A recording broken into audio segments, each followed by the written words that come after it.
बहुत पुरानी बात है, जब तेजपुर नामक राज्य पर राजा सूरजभान का शासन हुआ करता था। राजा सूरजभान स्वभाव से अत्यधिक घमंडी और विचित्र थे।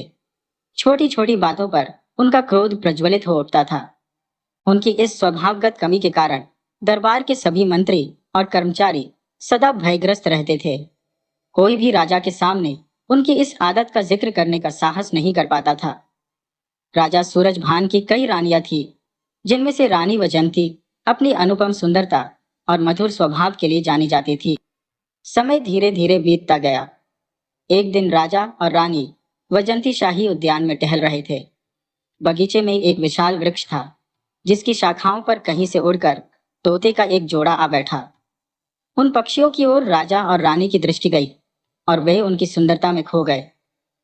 पक्षियों को देखकर राजा ने रानी से कहा, प्रिय रानी, क्या तुम बता सकती हो कि इन दोनों पक्षियों में से कौन नर है और कौन मादा? रानी मुस्कुराकर बोली, महाराज, यह तो स्पष्ट है। पक्षियों का जोड़ा प्रायः नर और मादा का ही होता है। इनमें से एक नर है और दूसरा मादा। राजा ने मंद हास्य के साथ उत्तर दिया, यह आवश्यक नहीं है कि यह दोनों अलग लिंग के हो सकता है दोनों नर हो या दोनों मादा। यह भी संभव है कि यह दोनों भाई हो। रानी दृढ़ स्वर में बोली, नहीं महाराज, ये दोनों पक्षी नर और मादा ही है।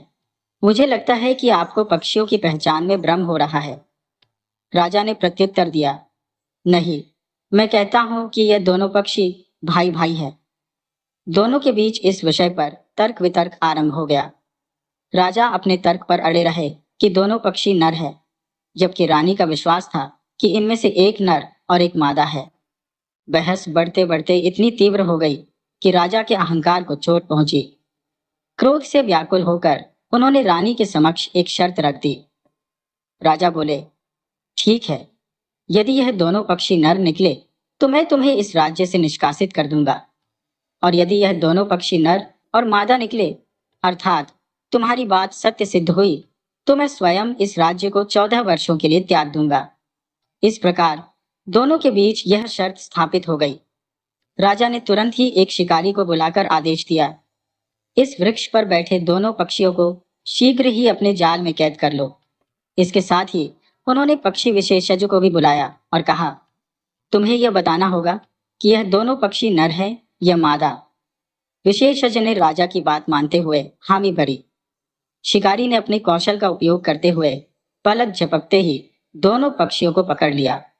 उधर रानी वजंती, जो पहले से जानती थी कि यह पक्षी नर और मादा है, एक चतुर योजना पर काम करने लगी। रानी वजंती ने बड़ी चालाकी से उस पक्षी विशेषज्ञ को एकांत में बुलाया। वहां उन्होंने उसके हाथ में 200 स्वर्ण मुद्राएं रखते हुए गहरी संवेदनशीलता से कहा, भैया, मैं अपने महाराज से अत्यधिक प्रेम करती हूँ। मेरे महाराज के बिना यह राज्य सुदृढ़ रूप से नहीं चल पाएगा। यदि मैं शर्त हार भी जाऊं और मुझे देश निकाला दे दिया जाए तो भी यह राज्य सुरक्षित रहेगा, परंतु यदि महाराज 14 वर्षों के लिए वनवास पर चले गए तो यह राज्य राजा विहीन होकर अराजकता में डूब जाएगा। उन्होंने आगे कहा, राजा के न होने से डाकू, लुटेरे और अराजक तत्व जनता पर अत्याचार करेंगे। इसीलिए मैं चाहती हूँ कि तुम इस शर्त में महाराज को विजयी घोषित कर दो, भले ही इसके लिए झूठ ही क्यों न बोलना पड़े। पक्षी विशेषज्ञ, जो पहले ही स्वर्ण मुद्राओं के प्रलोभन में बंध चुका था, रानी की बात मान गया। दूसरी ओर शिकारी दोनों पक्षियों को राजा के समक्ष प्रस्तुत कर चुका था। राजा ने उत्सुकता से पक्षी विशेषज्ञ से पूछा, अब बताओ, इन पक्षियों में क्या अंतर है? क्या यह दोनों नर है या मादा? पक्षी विशेषज्ञ, जिसने रानी से वचन लिया था, झूठ बोलते हुए बोला, महाराज, यह दोनों पक्षी नर है। राजा, जिसे इस षड्यंत्र की भनक भी नहीं थी, अपनी विजय पर अति प्रसन्न हो उठा। उसने गर्व से रानी वजंती की ओर देखकर कहा, रानी, तुम घमंड से भरी हुई थी। तुमने मेरी बात का सम्मान नहीं किया। अब तुम शर्त हार चुकी हो और तुम्हें देश निकाला दिया जाएगा। रानी ने अपनी योजना के अनुसार राजा की बात मान ली। हालांकि उन्होंने यह शर्त जीतने के लिए पक्षी विशेषज्ञ से झूठ बुलवाया था, लेकिन इस जीत की कीमत उन्हें भारी लग रही थी। मन ही मन वह अत्यंत व्यथित थी। ये सोचकर कि अब उन्हें अपने प्रिय महाराज से दूर होना पड़ेगा। तब रानी ने विनम्रता से राजा से प्रार्थना की, महाराज, कृपया मुझे देश निकाला मत दीजिए। इस समय मेरी अवस्था अत्यंत नाजुक है, क्योंकि मैं गर्भवती हूँ। अब आप ही बताइए, ऐसी स्थिति में मैं कहाँ जाऊंगी और अपना संरक्षण कैसे करूंगी? परंतु राजा, जो स्वभाव से अत्यंत कठोर और अहंकारी था, ने उसकी विनती पर कोई ध्यान नहीं दिया। उसने कठोर स्वर में कहा, रानी, तुम शर्त हार चुकी हो। इसके परिणाम स्वरूप तुम्हें राज्य छोड़ना ही होगा। राजा ने तत्काल अपने सैनिकों को बुलाकर आदेश दिया, हमारी रानी को पकड़कर राज्य की सीमा से बाहर किसी घने जंगल में छोड़ाओ। राजा के आदेश का पालन करते हुए सैनिक रानी वजंती को लेकर चल पड़े। लंबे रास्ते तय करते हुए वे तेजपुर राज्य की सीमा पार कर एक सघन जंगल में पहुंचे। वहां उन्होंने रानी को अकेला छोड़ दिया। जंगल में अकेली छोड़े जाने के बाद रानी अत्यंत व्यथित हो उठी। उन्होंने सोचा, हे ईश्वर, अब मैं क्या करूं? अपनी सुरक्षा कैसे सुनिश्चित करूं? इस निर्जन जंगल में मैं कैसे जीवित रहूंगी? उधर सैनिकों ने महल लौटकर राजा को सूचित कर दिया कि उन्होंने रानी को जंगल में छोड़ दिया है। इस समाचार से राजा को कोई अंतर नहीं पड़ा। राजा सूरजभान की कई रानियां थी, इसलिए एक रानी के चले जाने से उसे कोई विशेष चिंता नहीं थी। वह अपने राज्यकाज के कार्यों में व्यस्त हो गया। इधर रानी वजंती का जीवन कठिनाइयों से भर गया। गर्भवती होने के कारण उनकी स्थिति और भी दयनीय थी। किसी सहारे के अभाव में वह झाड़ियों में छिपकर अपना समय व्यतीत करती। भूख लगने पर वे पेड़ों के पत्ते और फल खा लेती। इस प्रकार किसी तरह 8 दिन उन्होंने जंगल में गुजार दिए। ईश्वर भी दुखियों की सहायता अवश्य करता है। एक दिन मालवा के राजा चित्रसेन शिकार खेलने के लिए उसी जंगल में आए। शिकार करते करते वह उसी स्थान पर पहुंच गए जहां रानी वजंती छिपी हुई थी। जैसे ही रानी ने घोड़ों की चापों की आवाज सुनी, वह भयभीत होकर झाड़ियों में छिप गई। राजा चित्रसेन को झाड़ियों के बीच हलचल महसूस हुई। उन्होंने अनुमान लगाया कि कोई पशु, संभवतः मृग या सुअर, झाड़ियों के भीतर है। राजा ने तुरंत अपने सैनिकों को आदेश दिया, इन झाड़ियों को चारों ओर से घेर लो, अवश्य ही इसके भीतर कोई शिकार होगा। सैनिकों ने राजा के आदेश का पालन करते हुए झाड़ियों को चारों दिशाओं से घेर लिया। चारों ओर तीर और तलवारों से लैस सैनिकों को देखकर रानी कांप उठी। उन्हें लगा कि आज ये लोग उन्हें शिकार समझकर मार डालेंगे। आखिरकार उन्होंने झाड़ियों से निकलकर आवाज दी, भाइयों, मैं आपका शिकार नहीं हूं। मैं एक दुखियारी और लाचार स्त्री हूं। वो जैसी निरीह को मारकर आप लोगों को क्या मिलेगा? जब राजा चित्रसेन ने किसी स्त्री की करुणामय आवाज सुनी तो वह विस्मित रह गया। राजा ने गंभीरता से पूछा, तुम कौन हो और इस निर्जन जंगल में कैसे आ पहुंची? रानी वजंती ने द्रवित होकर उत्तर दिया, भाइयों, मेरा इस संसार में कोई नहीं है। न कोई संबंधी है, न कोई सगा संबंधित। मैं तो इस घने वन में अपना समय काटने को विवश हूं।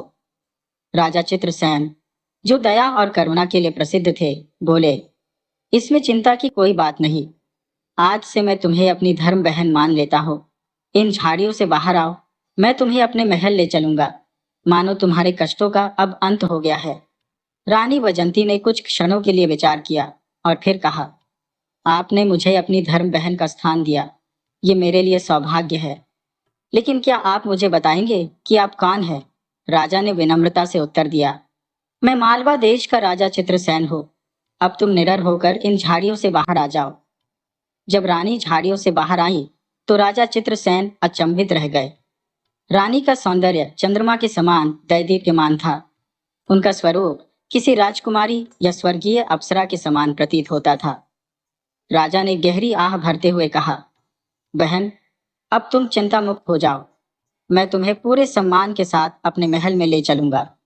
उन्होंने रानी वजंती को अपने रथ पर बैठाया और मालवा की राजधानी की ओर प्रस्थान किया। जब राजा चित्रसेन रानी वजंती को लेकर अपने महल पहुंचे तो प्रजा में कानाफूसी होने लगी। लोग कहने लगे, महाराज ने इस आयु में दूसरी शादी क्यों की? उनकी इतनी रानियां पहले से हैं, फिर नई रानी लाने की क्या आवश्यकता थी? इस अफवाह से राजा चिंतित हो गए। उन्होंने तुरंत दरबार में एक सभा का आयोजन किया। सभा में राजा ने स्पष्ट रूप से कहा, जैसा आप सब सोच रहे हैं वैसा कुछ भी नहीं है। मैं शिकार के लिए जंगल में गया था, जहां मुझे एक असहाय और दुखियारी स्त्री मिली। उसका इस संसार में कोई अपना नहीं था। मैंने उसे अपनी धर्म बहन का स्थान दिया और अपने महल ले आया। क्या मैंने कुछ अनुचित किया है? राजा की बातें सुनकर दरबारियों ने उनकी सराहना की। प्रजा में भी उनकी उदारता की प्रशंसा होने लगी। इस प्रकार रानी वजंती राजा चित्रसेन की धर्म बहन के रूप में उनके महल में निवास करने लगी। समय अपनी मंत्र गति से व्यतीत होता गया और वह शुभ दिन आ पहुंचा जब रानी वजंती ने एक सुकोमल और तेजस्वी बालक को जन्म दिया। इस शुभ समाचार से राजा चित्रसेन की प्रसन्नता का कोई ठिकाना न रहा।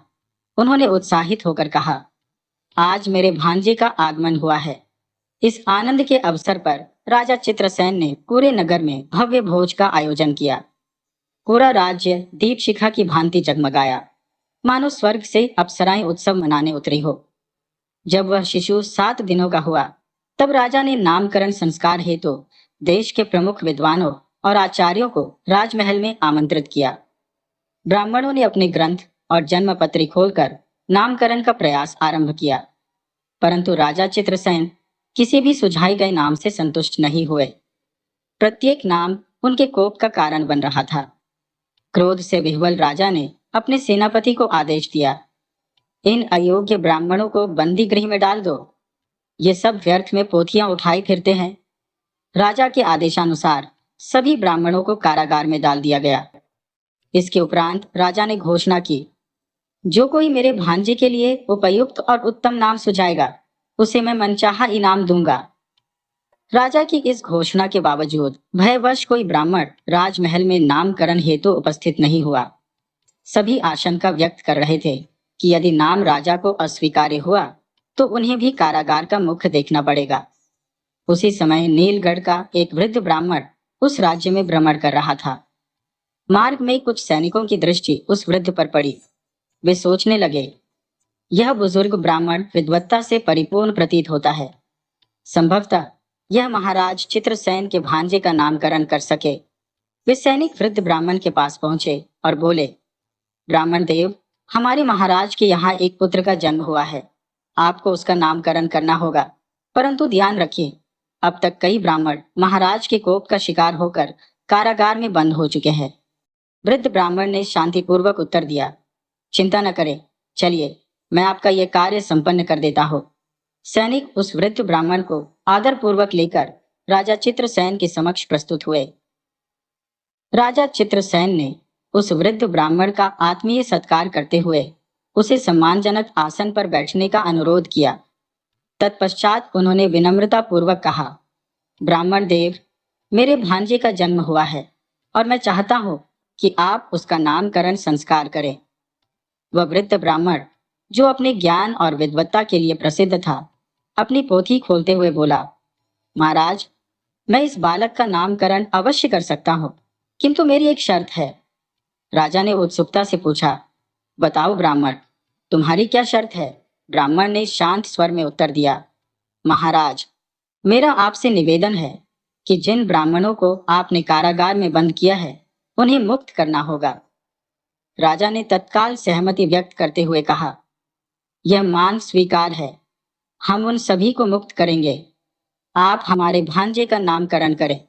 वृद्ध ब्राह्मण ने फिर अपनी पोथी और जन्मपत्री के आधार पर बालक के गुणों का अध्ययन किया। कुछ क्षणों की चिंतन के बाद उसने कहा, महाराज, यह बालक अत्यंत विलक्षण है। यह किसी अन्य राज्य का पुत्र है जिसका जन्म स्थान बदल गया है, किंतु इसके भीतर राजाओं के समस्त गुण समाहित हैं। अतः इसका नाम जयंत होगा। इस घोषणा के साथ ही बालक के नामकरण पर उपस्थित जनसमूह ने हर्ष प्रकट किया। राजा चित्रसेन को भी यह नाम अत्यंत प्रिय लगा। उन्होंने आदेश दिया कि सभी बंदी ब्राह्मणों को अविलंब रिहा किया जाए। कृत ब्राह्मण को उपयुक्त दान दक्षिणा देकर सम्मान पूर्वक विदा किया गया। समय बीतता गया और जयंत धीरे धीरे बड़ा होने लगा।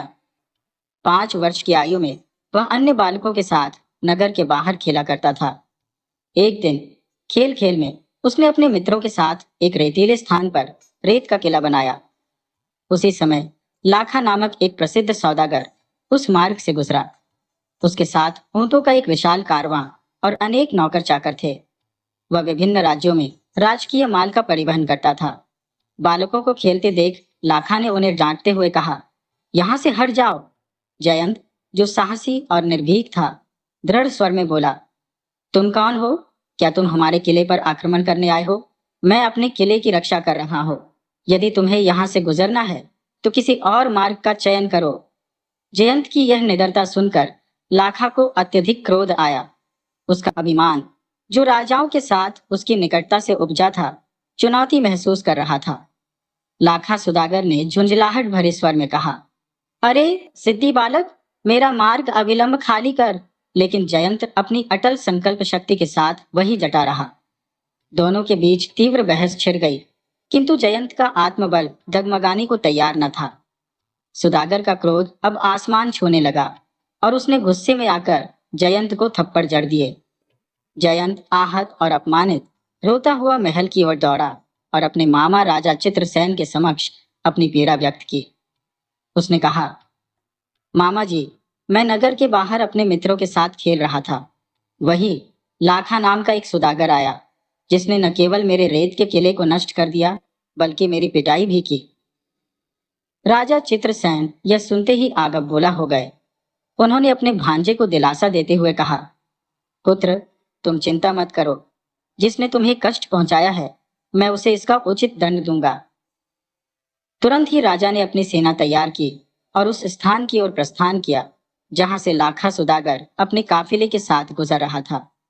दूसरी ओर जब लाखा सुदागर ने देखा कि राजा अपनी सेना सहित उसकी ओर बढ़ रहा है, तो वह भयभीत हो गया। राजा की सेना ने सुदागर के काफिले पर धावा बोल दिया। लाखा स्तब्ध और घबराया हुआ सोचने लगा, आखिर महाराज मुझ पर आक्रमण क्यों कर रहे हैं? मैं तो एक व्यापारी हूँ, कोई लुटेरा नहीं।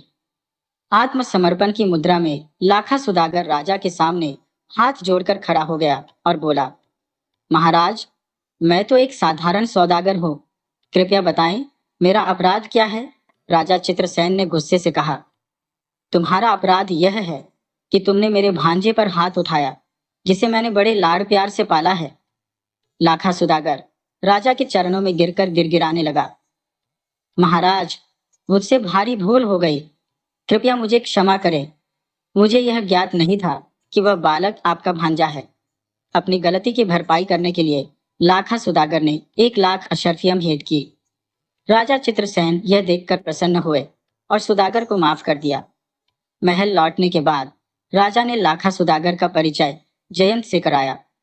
इसके बाद सुदागर कुछ समय के लिए महल में ही ठहर गया। राजा ने उसे नगर का भ्रमण करवाया और धीरे धीरे दोनों के बीच मित्रता स्थापित हो गई।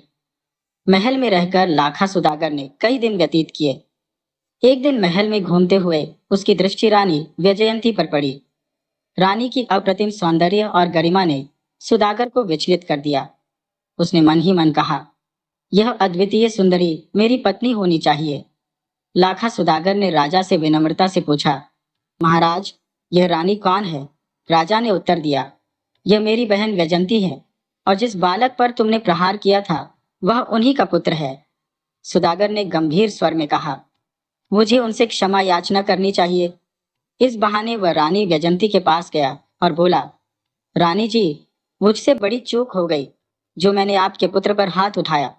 कृपया मुझे क्षमा कर दें। हालांकि सुदागर के हृदय में अब नीयत बदल चुकी थी। वैजंती ने शांत भाव से उत्तर दिया, जो हो गया वह अब अतीत है। मेरे मन में आपके लिए कोई कटुता नहीं है, इसे भूल जाइए। अगले दिन सुदागर ने एक अद्वितीय नौलखा हार रानी को भेंट स्वरूप प्रस्तुत किया।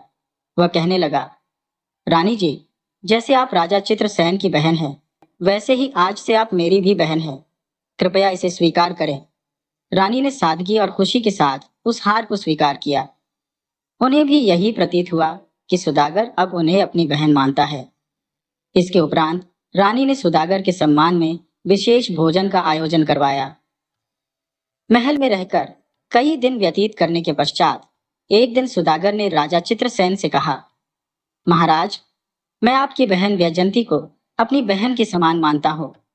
मैंने देखा है कि वह अधिकतर समय महल के भीतर ही व्यतीत करती है। उन्हें ताज़ी हवा और नया परिवेश देखने का अवसर मिलना चाहिए।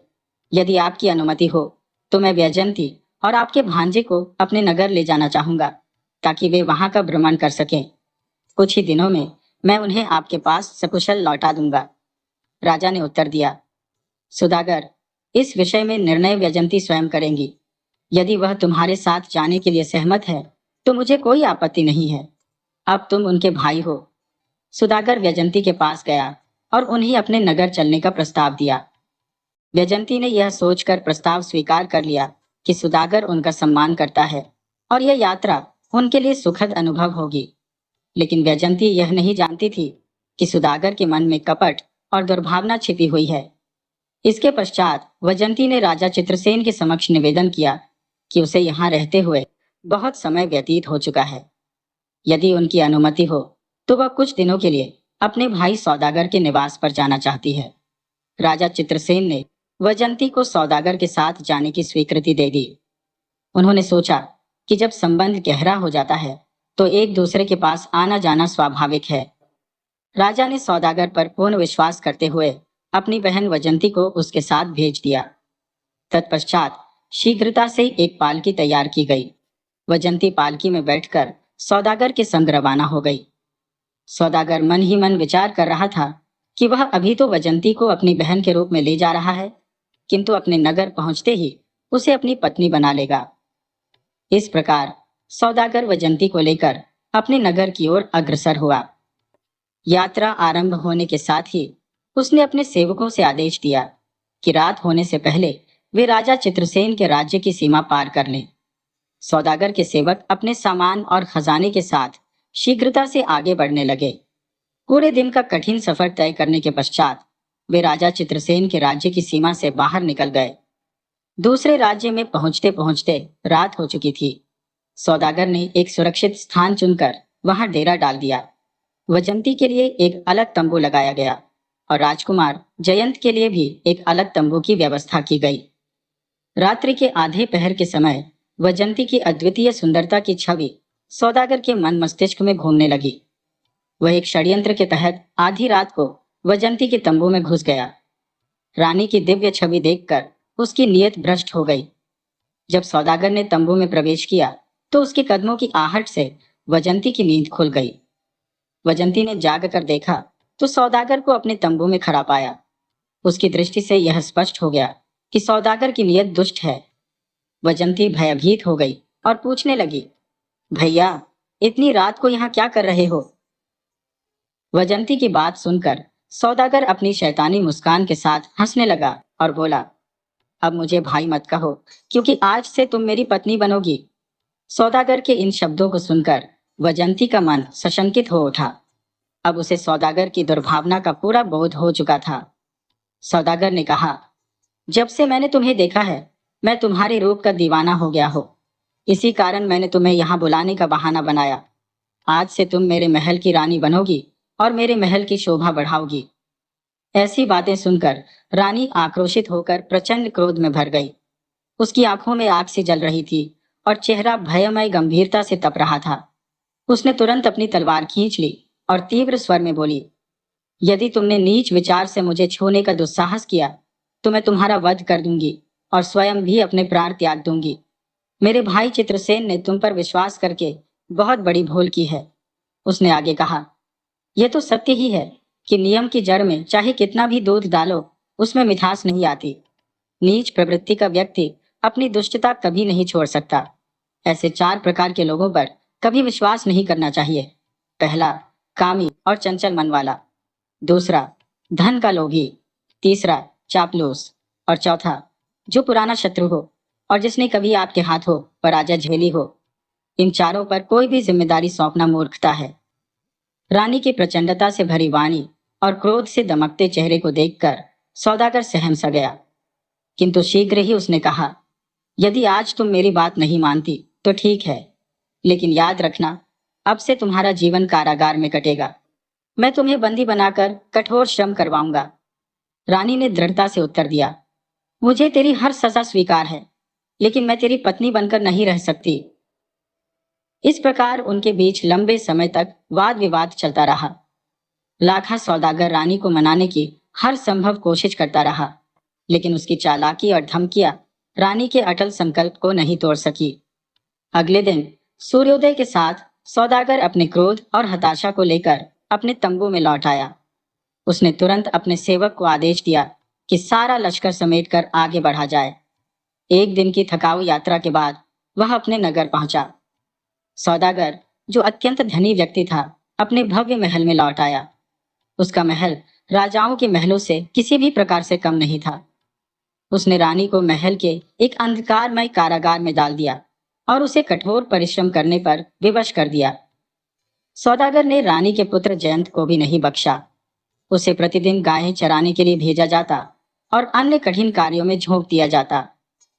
जयंत के मन में सौदागर के प्रति तीव्र क्रोध पनप रहा था। वह सोचता था कि किसी तरह इस अन्याय को समाप्त कर दूं। वहीं दूसरी ओर सौदागर को भी यह भय सताने लगा था कि बड़ा होकर जयंत उसके लिए एक बड़ा खतरा बन सकता है। इस सोच के साथ उसने एक षड्यंत्र रचते हुए जयंत को एक दिन अपने पास बुलाया और मीठे स्वर में कहा, बेटा, आज तुम्हें मेरे साथ भोजन करना होगा। आज मैं स्वयं अपने हाथों से तुम्हें स्वादिष्ट भोजन खिलाऊंगा। जयंत के मन में अनेक विचार उठ रहे थे। वह सोचने लगा कि आज सुदागर उस पर विशेष रूप से कृपालु हो गया है, लेकिन उसकी मासूम समझ सुदागर की घातक योजना को नहीं भांप सकी। कपटी सुदागर ने भोजन में विष मिला दिया और उसे जयंत को खिलाया। विषाक्त भोजन ग्रहण करने के कारण जयंत बेहोश हो गया। सुदागर ने नन्हे जयंत को एक गठरी में कसकर लपेटा और उसे घोड़े पर लादकर जंगल की ओर निकल पड़ा। उसकी दुष्ट सोच ये थी कि जंगल के जंगली जानवर उस बच्चे को अपना शिकार बना लेंगे। जयंत को जंगल में फेंककर वह निर्दयता से अपने महल लौट आया। उधर गठरी में बंद जयंत बेहोश तो था, लेकिन अब तक जीवित था। अचानक आकाश में उड़ती हुई एक विशाल चील उस गठरी तक पहुंची। उसने गठरी को अपने मजबूत पंजों में दबोचा और ऊंचाई पर उड़ान भर ली। चील जब गठरी को लेकर उड़ी जा रही थी, तभी जंगल में शिकारियों का एक समूह भ्रमण कर रहा था। उनकी नजर चील पर पड़ी, जो गठरी को पंजों में थामे हुए थी। उन्होंने सोचा कि इस गठरी में अवश्य ही कोई मूल्यवान वस्तु होगी। एक शिकारी ने अपनी कमान साधा कर चील पर तीर छोड़ा। तीर लगने से चील का एक पंख कट गया और वह लड़खड़ाते हुए गठरी समेत नदी में गिर पड़ी। शिकारियों ने तुरंत नदी से गठरी को बाहर निकाला। जब उन्होंने उसे खोला तो भीतर 5 वर्ष का एक नन्हा बालक पाया, जिसकी सांसें अभी चल रही थी। वे शीघ्रता से उसे अपने गांव लेकर आए और एक वैद्य को बुलाकर उपचार शुरू किया। वैद्य ने औषधियां लगाई, लेकिन जयंत की बेहोशी टूटने में समय लग रहा था। सप्ताह भर के बाद जयंत को होश आया। 8वें दिन उसने अपनी आंखें खोली। उसे होश में देखकर शिकारियों ने राहत की सांस ली। अब तक उन सभी को जयंत से गहरा स्नेह हो चुका था। जयंत के पूरी तरह स्वस्थ होने के बाद शिकारियों के मुखिया ने उससे पूछा, बालक, तुम कौन हो और तुम्हारी ऐसी दुर्दशा कैसे हुई? जयंत ने अपनी पूरी कहानी सुनाई। उसने बताया कि वह राजा चित्रसेन का भांजा है और कैसे कपटी सुदागर ने उसकी मां को बंदी बना लिया और उसे मृत्यु के लिए जंगल में छोड़ दिया। सारी बात सुनने के बाद शिकारियों के मुखिया ने साहसिक स्वर में कहा, बेटा, अब तुम निश्चिंत रहो। मैं और मेरे साथी मिलकर तुम्हारी मां को उस दुष्ट सुदागर की कैद से अवश्य ही मुक्त कराएंगे। बस हमें उस सुदागर का नाम और ठिकाना बताओ। जयंत ने उस कुटिल सौदागर का नाम और पता शिकारियों के मुखिया को बता दिया। मुखिया ने तुरंत अपने जांबाज साथियों को तैयार किया और जयंत को साथ लेकर सुदागर के गांव की ओर कूच कर गए। उधर सुदागर के मन में यह ख्याल था कि उसकी राह का कांटा अब हट चुका है। उसे विश्वास था कि रानी वैजंती एक दिन उसकी बात मान लेगी। सुदागर अब रानी पर अत्याचारों की सीमा पार कर चुका था। उसने अपने सेवकों को आदेश दिया कि रानी से दिन भर चक्की चलवाई जाए। बेचारी रानी की हालत दयनीय हो चुकी थी। उसका जीवन अत्याचारों से भर गया था। इस बीच महाराज चित्रसेन के मन में शंका उत्पन्न हुई। उन्होंने विचार किया कि लाखा सुदागर 1 महीने का वादा करके उनकी बहन को ले गया था, लेकिन अब 6 महीने से अधिक का समय बीत चुका है और वह वापस नहीं लौटा। इस चिंता के साथ महाराज चित्रसेन अपने घोड़े पर सवार होकर सुदागर के गांव की ओर रवाना हुए। दूसरी ओर शिकारियों का दल जयंत को लेकर उसी दिशा में बढ़ रहा था। जब इन दोनों समूहों का सामना रास्ते में हुआ तो महाराज चित्रसेन ने अपने भांजे को शिकारियों के साथ देखा। उन्होंने बिना सोच विचार के, ये समझते हुए कि शिकारियों ने जयंत का अपहरण किया है, अपने धनुष से तीर निकालकर शिकारियों के मुखिया की ओर छोड़ दिया। यह दृश्य देखकर जयंत तुरंत चिल्लाते हुए महाराज चित्रसेन की ओर दौड़ा। उसने अपने मामा को पहचान लिया और उनके पास जाकर बोला, मामा जी, कृपया रुक जाइए। ये लोग हमारे मित्र हैं। इन्हीं की वजह से मैं आज जीवित हूँ। इन पर आक्रमण मत कीजिए। मुझे तो उस दुष्ट लाखा सुदागर ने विष खिलाकर जंगल में फेंक दिया था। मेरी माँ को उसने बंदी बना रखा है। जयंत की बातें सुनकर महाराज चित्रसेन का क्रोध चरम पर पहुंच गया। उन्होंने तुरंत शिकारियों के मुखिया से क्षमा मांगी और कहा, मुझे क्षमा करें मित्र। मैं समझ रहा था कि कोई डाकू मेरे भांजे का अपहरण कर रहा है, इसीलिए मैंने आप पर तीर चलाया। मैं इस गलती के लिए माफी मांगता हूँ। शिकारियों के मुखिया ने उत्तर दिया, महाराज, इसमें आपकी कोई गलती नहीं है। मैं तो आपके भांजे को लेकर उस धूर्त सुदागर से बदला लेने जा रहा था। आज मैं उसे जिंदा नहीं छोड़ूंगा। सभी ने आपस में विचार विमर्श किया और उस दुष्ट सुदागर से प्रतिशोध लेने के लिए उसके गांव की ओर बढ़ गए। अब आपको यह भी बताना आवश्यक है कि राजा सूरजभान, जो वैजंती के पति थे और जिन्होंने किसी समय आवेश में आकर उन्हें देश निकाला दे दिया था, अब आत्म मंथन में डूबे हुए थे। वह यह सोच रहे थे कि मैंने अपनी रानी वैजंती को निर्वासित तो कर दिया, परंतु उसके पश्चात किसी अन्य रानी से भी मुझे संतान सुख नहीं प्राप्त हुआ। अब मुझे ऐसा प्रतीत होता है कि मेरा वंश समाप्ति की ओर बढ़ रहा है। काश कोई चमत्कार होता और मेरी रानी वैजंती मुझे पुनः प्राप्त हो जाती। राजा के हृदय में रानी वैजंती के प्रति दबी हुई प्रीति अब पुनः जागृत हो रही थी, लेकिन वह विवश थे। उसी दिन राजा सूरजभान को लाखा सुदागर के महल में एक आवश्यक व्यापारिक बैठक हेतु जाना था। लाखा सुदागर का उठना बैठना प्रायः राजाओं के साथ ही होता था और उसका जीवन भी राजसी ठाट बाट से परिपूर्ण था। उसका महल किसी राजा के महल से कम भव्य नहीं था। राजा सूरजभान अपने राज्य के व्यापारिक विषयों पर चर्चा करने हेतु सुदागर के महल पहुंचे। सुदागर ने उनका भव्य स्वागत किया, लेकिन सुदागर यह नहीं जानता था कि जिस रानी को उसने अपने महल में कैद कर रखा है वह राजा सूरजभान की पत्नी है। उधर स्वयं राजा सूरजभान को भी यह भान नहीं था कि जिस रानी को उन्होंने निर्वासन दिया था वह जीवित है और सुदागर की कैद में कष्ट झेल रही है।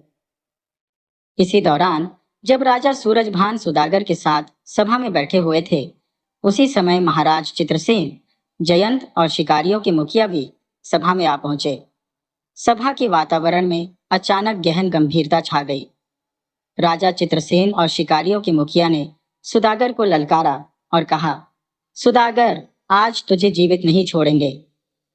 सुदागर ने जब बालक जयंत को जीवित देखा और उसके साथ महाराज चित्रसेन को सभा में उपस्थित पाया तो उसका हृदय भय और घबराहट से भर गया। वह अपने सिंहासन पर निःशब्द और स्तब्ध होकर बैठा रहा। इतने में महाराज सूरजभान ने बीच में हस्तक्षेप किया और कहा, महाराज चित्रसेन, यह सुदागर मेरा मित्र है। यह हमारे राज्य के व्यापार में निरंतर सहायता करता है। आप इसे क्यों मारना चाहते हैं? क्या यह उचित है? राजा चित्रसेन ने गहरी निश्वास लेते हुए उत्तर दिया, महाराज सूरजभान, यह धूर्त सुदागर मेरे धर्म की बहन पर अमानवीय अत्याचार कर रहा है और यह बालक जयंत मेरे धर्म का भांजा है।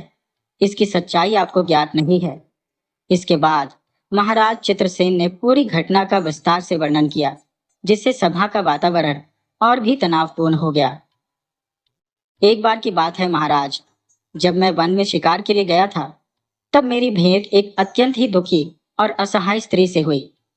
उसकी दशा ऐसी थी कि उसके पास न कोई सगा संबंधी था और न ही कोई रिश्तेदार। उस स्त्री की दुर्दशा देखकर मैंने उसे अपनी धर्म बहन मानकर अपने घर में स्थान दिया। मेरी इस दुष्ट सुदागर से मित्रता थी और इसी के कारण वह भी उस स्त्री को कुछ समय के लिए अपने साथ ले गया, लेकिन इसके मन में कुछ और ही कपटपूर्ण विचार चल रहे थे जिन्हें मैं समझ नहीं सका। आज वही स्त्री इसकी कैद में है और इसने उसके पुत्र को विष देकर मारने का भी प्रयास किया है। अब मैं अपनी धर्म बहन को मुक्त कराने के लिए यहाँ उपस्थित हुआ हूँ। इसे दंडित कर मैं अपनी बहन को यहाँ से ले जाऊंगा। राजा चित्रसेन की पूरी बात सुनने के बाद राजा सूरजभान ने सुदागर से अनुरोध किया कि वह उस स्त्री को तुरंत आजाद कर दे। सुदागर ने अपने एक सेवक को रानी के पास भेजा। सेवक ने रानी से कहा, बहन, अब तुम इस सुदागर की कैद से मुक्त हो रही हो। बाहर कोई तुम्हारा प्रतीक्षा कर रहा है। रानी वैजंती इस बात को सुनकर सोच में पड़ गई। वह चिंतित थी कि जिसने उनके पुत्र को मार दिया वह अब उनके साथ क्या करने वाला है। सेवकों के साथ जब रानी वैजंती दरबार में आई तो वहां पहले से ही उनके पति राजा सूरजभान, उनका पुत्र जयंत और उनके धर्म भाई चित्रसेन उपस्थित थे।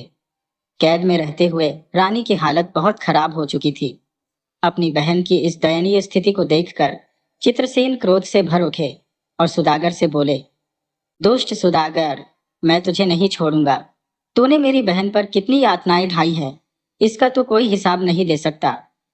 इधर जब रानी वैजंती ने अपने पति राजा सूरजभान को देखा तो उन्हें पहचान लिया। राजा सूरजभान भी उन्हें पहचानने का प्रयास करने लगे और सोचने लगे कि यह स्त्री तो उनकी रानी वैजंती के प्रतिरूप लगती है। राजा सूरजभान ने रानी से पूछा, हे देवी, आप कौन हैं? आप मेरी रानी वैजंती जैसी प्रतीत होती है।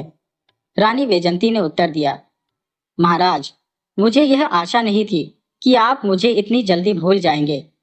क्या आपको वह घटना याद है जब हमारे बीच पक्षियों के एक जोड़े को लेकर विवाद हुआ था? आपने जिन पक्षियों को नर बताया था वे वास्तव में नर और मादा थे। मैंने पक्षी विशेषज्ञ को 200 अशर्फियां देकर झूठ बुलवाया था ताकि आपको देश छोड़कर न जाना पड़े, लेकिन इसके बावजूद आपने मुझे वनवास दे दिया और आपके सैनिकों ने मुझे जंगल में छोड़ दिया। यह मेरे धर्म भाई चित्रसेन है जिन्होंने मुझे सम्मान पूर्वक अपने घर में स्थान दिया।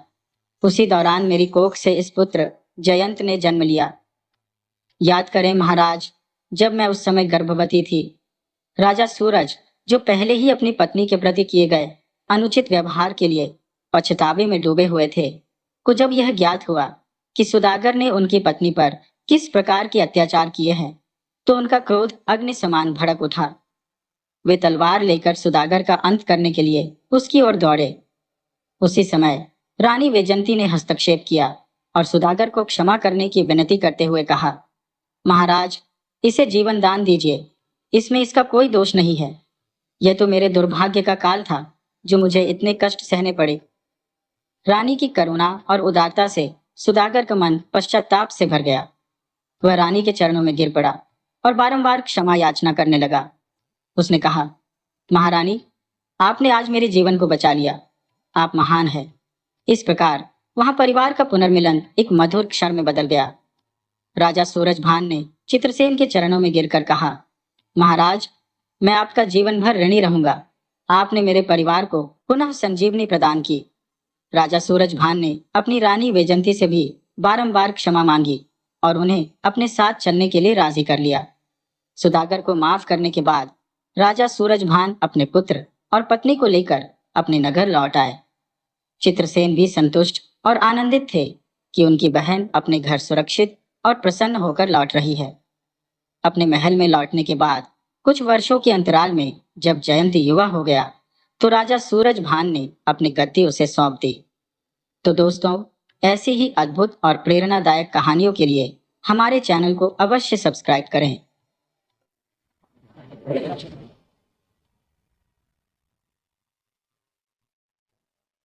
एक गांव में राशन और फकीरा नाम के दो दोस्त रहा करते थे। गांव में उनकी पहचान नेक और शरीफ इंसानों के रूप में थी, लेकिन शायद ही किसी को पता था कि ये दोनों कभी एक दूसरे के लिए अजनबी थे। करीब 25-30 साल पहले ये दोनों अलग अलग रास्तों से इसी गांव में आकर बसे थे। गांव वालों के बीच ये राज पूरी तरह छुपा रहा कि कभी ये दोनों चोर थे। उनकी जिंदगी में ऐसा मोड़ आया कि वे अपनी पुरानी राहें छोड़कर ईमानदारी से जीने लगे। दोनों ने कड़ी मेहनत और मजदूरी को अपनाया और गांव में अपनी झोपड़ियां बना ली। उनकी झोपड़ियां इतनी पास पास थी कि लोग उन्हें भाई मानने लगे। समय बीतने के साथ वे एक दूसरे के गहरे राज भी जान गए। यह बात उनके दिलों में हमेशा दबी रही कि वे किसी जमाने में चोर थे, लेकिन उन्होंने बरसों पहले ये कसम खाई थी कि अब सीधा सादा और सच्चा जीवन जिएंगे। दिन भर की थकावट भरी मेहनत के बाद वे अपनी चारपाइयों पर बैठकर पुरानी जिंदगी के किस्से साझा करते। एक रात बातों बातों में रोशन ने फकीरा से कहा, भाई, चोरी चकारी की बातें तो हम अक्सर करते हैं, पर आज मेरा दिल चाहता है कि तू मुझे बताए, तूने चोरी करना क्यों छोड़ा? फकीरा ने जवाब दिया, ठीक है, लेकिन कल तुझे भी बताना होगा। इसके बाद उसने अपनी कहानी शुरू की। भाई, हमारे समय में चोरी करना कोई आसान काम नहीं था। यह एक हुनर था, एक कला। आजकल की तरह नहीं कि घर खाली देखा, ताला तोड़ा और सामान लेकर भाग गए। अब तो कुछ लोग चाबियों के गुच्छे लेकर चलते हैं। न मेहनत, न डर। सच कहूं तो आजकल के चोरों ने इस पेशे का नाम खराब कर दिया है। ये तो उठाईगिरी हो गई है। ठीक कहते हो भाई, फकीरा ने गहरी सांस लेते हुए कहा। रोशन ने बात आगे बढ़ाई। मैंने चोरी हमेशा अपने हुनर से की है, कभी किसी खाली मकान को निशाना नहीं बनाया। जब तक घर के लोग पूरी तरह सो न जाए और हर कोना शांत न हो, तब तक चोरी करने का असली मजा नहीं आता था। हम पहरेदारों को चकमा देते थे और दबे पांव अंदर घुसते थे। चोरी करना किसी बहादुरी से कम नहीं था। ये काम बिल्लियों की तरह सतर्कता और गिरगिट की तरह दीवारों पर लिपटने की कला मांगता था। हमें बिना शोर किए चूहों की तरह फुर्ती से घर में घूमना होता था। कोई चीज केवल छू कर ही समझ लेनी पड़ती थी कि असली कीमत किसमें है। इस चुनौती में जो आनंद था, वह ताले तोड़कर घुसने वालों की समझ से परे है। आजकल के चोरों में वह हुनर कहाँ। दीवारों में सुराख करना तो उनके बस की बात ही नहीं। हम इस तरह की सफाई से काम करते थे कि सुबह लोग देखकर हैरान रह जाते थे, यह सोचते हुए कि आखिर चोर अंदर कैसे घुसा होगा। मैं हमेशा अकेले चोरी करता था, लेकिन अब सुनो वह किस्सा जिसने मुझे इस काम को हमेशा के लिए छोड़ने पर मजबूर कर दिया। मैं चोरी केवल तब करता था जब हालात सच में तंग हो जाते थे, जब कोई काम नहीं मिलता और पैसों की सख्त जरूरत होती थी। हर बार चोरी के बाद खुद से वादा करता था कि अब यह आखिरी बार है, लेकिन कुछ समय बाद फिर मजबूरी से उसी राह पर निकल पड़ता था। उस समय मैं एक पहाड़ी इलाके में रहता था। ऊंचे पहाड़ नहीं थे, पर जगह वीरान थी। वहां एक छोटा सा मकान था, जिसके निचले हिस्से में लाल जी की दुकान थी। उनका परिवार भी वहीं रहता था। मकान के ऊपरी हिस्से में खान साहब का परिवार था। घर के सामने जंगल था और आसपास केवल 2-3 कच्चे मकान। खान साहब का रुतबा ऐसा था कि उनके इलाके में चोरी का कोई जिक्र तक नहीं होता था। वे कुछ दिनों के लिए घर छोड़कर चले जाते थे। उनका पहनावा और ठाट बाट ऐसा था कि लोग दूर से ही उनकी अमीरी का अंदाजा लगा लेते थे। सुनहरे रंग के जूते पहनते थे, जो उनके शौक और हैसियत को बयान करते थे। खान साहब की पत्नी और 5 साल की बेटी ही ज्यादातर घर में रहती थी। उनकी पत्नी को बहुत कम लोग देख पाते थे, क्योंकि वह बेहद कम बाहर निकलती थी। घर का छोटा मोटा काम करवाने के लिए नौकर चाकर आते थे। रोशन ने थोड़ा रुककर गहरी सांस ली और फिर कहा, लेकिन मुझे यह देखकर हैरानी होती थी कि इतने अमीर घर में चोरी से बचने के लिए कोई खास इंतजाम नहीं था। थोड़ी सी कोशिश से कोई भी मकान में दाखिल हो सकता था। शायद खान साहब का रुतबा इतना बड़ा था कि घर वालों को किसी खतरे का एहसास ही नहीं होता था। मगर मुझे पूरा यकीन था कि उस घर में इतना माल जरूर था जो किसी की जिंदगी को कई सालों तक आराम से चला सकता था। एक दिन की बात है, मैं खान साहब के बारे में जानकारी जुटाने के इरादे से लालजी की दुकान पर पहुंचा। बातचीत के दौरान लालजी ने कहा, अरे, आप इन खान साहब की बात कर रहे हैं? ये तो इलाके के बेहद प्रभावशाली और अमीर शख्स हैं। यहाँ वे केवल 2 साल से रह रहे हैं। मैंने पूछा, हाँ, उनकी शख्सियत तो यही बताती है, लेकिन ये यहाँ करते क्या है? लालजी ने बताया, इन्होंने जंगलों का ठेका लिया हुआ है। ज्यादातर जंगल में ही रहते हैं। कभी कभार 2-3 दिन के लिए यहाँ आते हैं। इसके बाद मैंने उनके बच्चों के बारे में पूछा। लालजी बोले, बच्चे भी उन्हीं के साथ रहते हैं, लेकिन यहाँ के स्कूल ठीक नहीं है, इसलिए उन्होंने अपने बच्चों को बड़े शहर के प्रतिष्ठित स्कूलों में दाखिला दिला रखा है। अब मुझे यकीन हो गया कि खान साहब सचमुच बड़े रईस हैं। आखिर जो अपने बच्चों को बड़े शहर के मशहूर स्कूलों में पढ़ा सके, उसकी दौलत और रुतबा तो बेमिसाल ही होगा। कुछ दिन बाद जब खान साहब अपने काम पर लौट गए, तो मैंने उसी शाम चोरी का मन बना लिया। रात को मैं बिना किसी कठिनाई के उनके घर में दाखिल हो गया। सीढ़ियां चढ़कर जब मैं घर के अंदर पहुंचा तो देखा कि वह छोटा सा घर था जिसमें 2 कमरे और एक बरामदा था। बरामदे में थोड़ा बैठकर मैंने अपनी आंखों को अंधेरे में देखने लायक बनने दिया। जल्द ही मैंने अंदाजा लगाया कि घर में संपत्ति अधिक नहीं थी। एक कमरे में खान साहब की पत्नी और उनकी बच्ची सो रही थी। पलंग के नीचे 2 अटैचियां रखी हुई थी। दूसरे कमरे में एक पलंग और कुछ बड़े छोटे संदूक रखे हुए थे जिनमें किसी पर ताला नहीं था। यह देखकर मुझे हैरानी हुई कि इतने बड़े रईस के घर में सुरक्षा का ऐसा अभाव था। मैंने संदूकों की तलाशी ली, लेकिन उनमें कपड़ों के अलावा कुछ भी नहीं मिला। हालांकि कुछ कपड़ों पर कढ़ाई और सितारों का काम था जो अंधेरे में चमक रहा था। मुझे लगा कि यह कढ़ाई सोने के तारों से की गई होगी। मैंने उन कीमती कपड़ों को एक चादर में लपेटकर बरामदे में पड़ी खाट के नीचे खिसका दिया। अब मेरी नजर दूसरी कमरे की अटैचियों पर थी। मुझे पूरा विश्वास था कि उनमें जेवर और नकदी रखी होगी। मैंने तय किया कि उन दोनों अटैचियों को बांध कर ले जाऊंगा, क्योंकि वे बहुत बड़ी नहीं थी। मैं जमीन पर संभलते हुए दूसरे कमरे में दाखिल हुआ। वहां रखी अटैची को उठाकर बरामदे में लाया और उसे उन कीमती कपड़ों के पास रखने ही वाला था कि अचानक एक अप्रत्याशित घटना घटित हो गई। मेरी किस्मत या किसी ऊपर वाले की इच्छा, पता नहीं क्या था, पर मेरे कदम दीवार से सटी खाट से टकरा गए। अंधेरे में मैंने उस खाट पर ध्यान नहीं दिया था। खाट एक तीखी खटखटाहट के साथ झुकी और जमीन से टकराई। तभी घर की मालकिन की आवाज सुनाई दी, कौन है? मुझे एहसास हुआ कि अगर उसने डर कर जोर से चिल्ला दिया तो नीचे लालजी और उनके परिवार वाले जाग जाएंगे। और लालजी तो मुझे पहचानते थे। न जाने कैसे मेरे मुंह से शब्द निकले, भांजी, मुझे खान साहब ने भेजा है कुछ मंगवाने के लिए। औरत ने हल्की हैरानी भरे स्वर में कहा, अरे इतनी रात गए? मैंने जल्दी से जवाब दिया, हाँ जी। उसकी आवाज में डर और घबराहट से ज्यादा हैरानी थी। उसने कहा, अच्छा, तो तुम्हें यहां तक आने में बड़ी मुश्किल हुई होगी। बैठो, मैं तुम्हारे लिए पानी लाती हूँ। मैंने देखा वह अंधेरे में रसोई की ओर बढ़ी। पहले उसने दिया जलाया, फिर कुछ बुदबुदाने लगी। उसके शब्दों के टुकड़े मेरे कानों में पड़े। बेचारा कैसे आया होगा, दिन में निकला होगा और रात में पहुंचा। बैठो चारपाई पर। जैसे ही वह दूसरी तरफ मुड़ी और उसकी पीठ मेरी ओर हुई, मैंने बिना समय गवाए दरवाजे की ओर दौड़ लगा दी। कपड़ों की गठरी को वहीं छोड़ना पड़ा। सीढ़ियों के पास की ओट में छुप गया। अगर मैं भागने की कोशिश करता तो शोर मचता और लालजी जाग जाते। कुछ ही पल में उसकी आवाज फिर से आई, अरे भैया, कहाँ चले गए? कुछ खा पी तो लेते। फिर कुछ देर सन्नाटा छाया रहा। मैं धीरे धीरे बिना आवाज किए सीढ़ियों से नीचे उतर आया। तभी घर के अंदर से एक बच्चे की घबराई हुई आवाज सुनाई दी, माँ, कहाँ हो?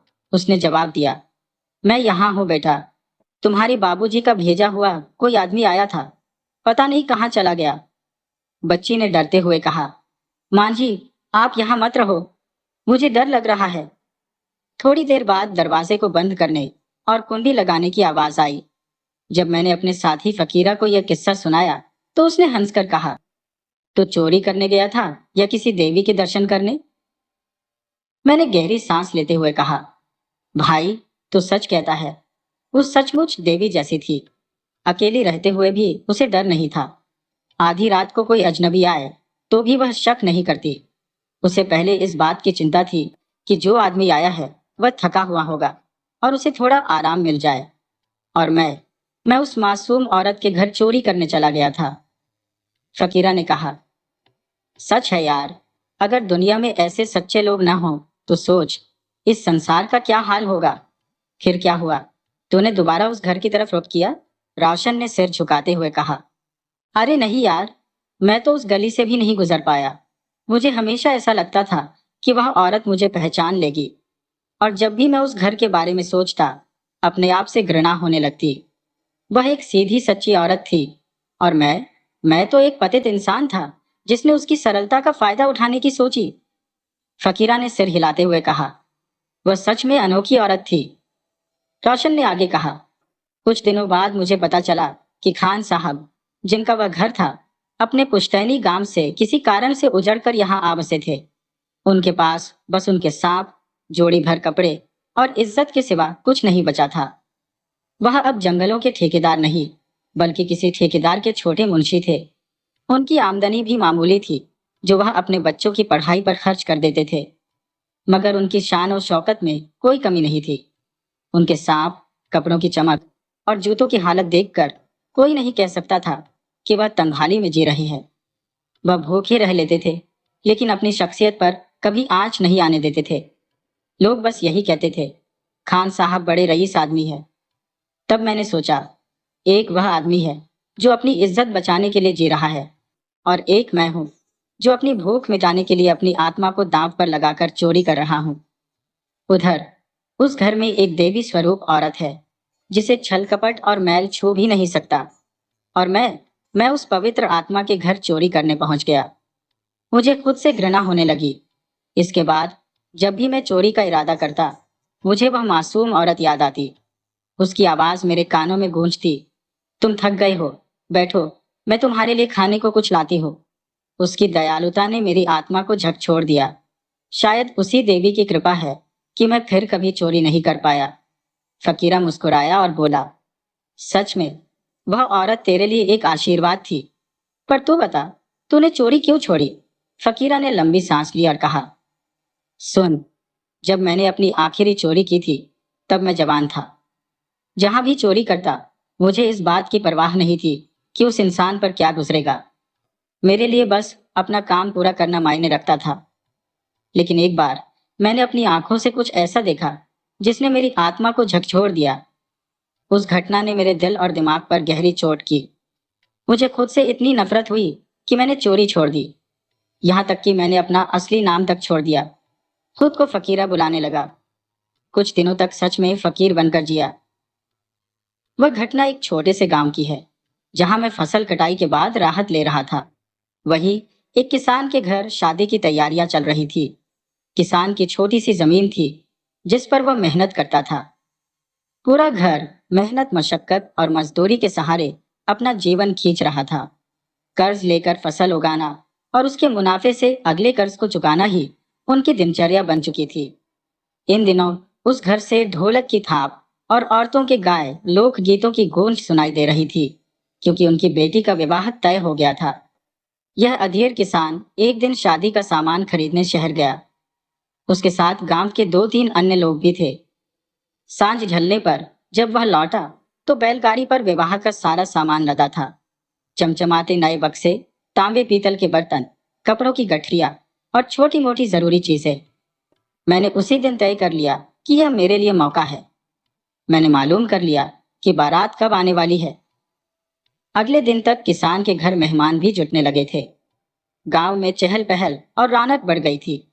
पर उस रात, जब बारात के आगमन से पहले सब सो रहे थे, मैंने अपनी योजना को अंजाम दिया। दुल्हन के चांदी के गहने, एक पुराना सोने का आभूषण, मेहमानों के कीमती सामान और कुछ नकदी मैंने चोरी कर ली। सारा माल ले जाकर गांव के बाहर एक पेड़ के खोखले तने में छिपा दिया। उस वक्त मुझे इस बात का कोई पछतावा नहीं था।